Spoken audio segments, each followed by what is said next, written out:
अस्सलाम वालेकुम फ्रेंड्स, खुश आमदीद कहते हैं आपको अपने यूट्यूब चैनल पर। मैं हूं आपका होस्ट एहसान अली और आप देख रहे हैं saudiya.com। फ्रेंड्स, सऊदी अरब की एक नई अपडेट के साथ मैं हाज़िर हुआ हूं।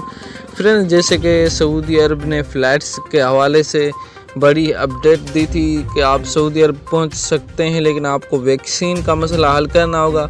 जो कि पाकिस्तान में वो वैक्सीन तो नहीं थी, लेकिन अभी वैक्सीन के हवाले से एक बहुत अच्छी खबर आ चुकी है जो आप दोस्तों के साथ शेयर लाजमी करूंगा, और फ़्लाइट्स के हवाले से भी इंशाल्लाह बात करेंगे।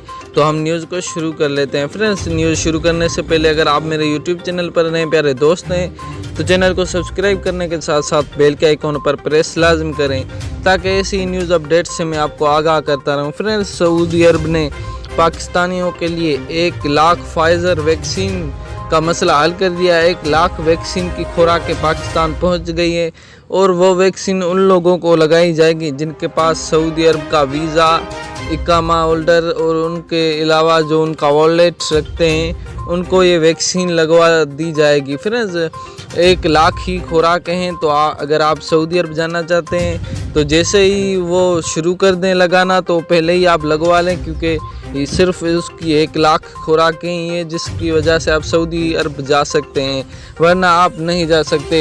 और चाइना की वैक्सीन का मसला अभी तक तो कोई हल नहीं किया गया, उसका अभी तक कोई बयान नहीं आया, ना ही हतमी ना ही रियल, अभी कोई भी उसका फ़ैसला नहीं आया।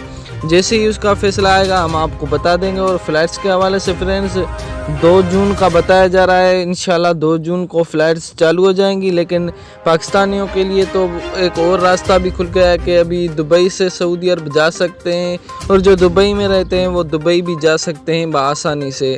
फ्रेंड्स, सऊदी अरब ने फ़्लाइट्स का आगाज़ अभी तक तो कोई भी नहीं किया, कोई बड़ा बयान, कोई फ़ैसला भी नहीं किया, लेकिन जो बातें सुनने में आ रही हैं, इंशाल्लाह 2 जून या 9 जून जो भी इंशाल्लाह डेट होगी, या जब भी कोई अच्छी खबर आएगी हम आप दोस्तों के साथ शेयर लाजमी करेंगे। मिलते हैं इंशाल्लाह नेक्स्ट वीडियो में, तब तक के लिए अल्लाह हाफिज़।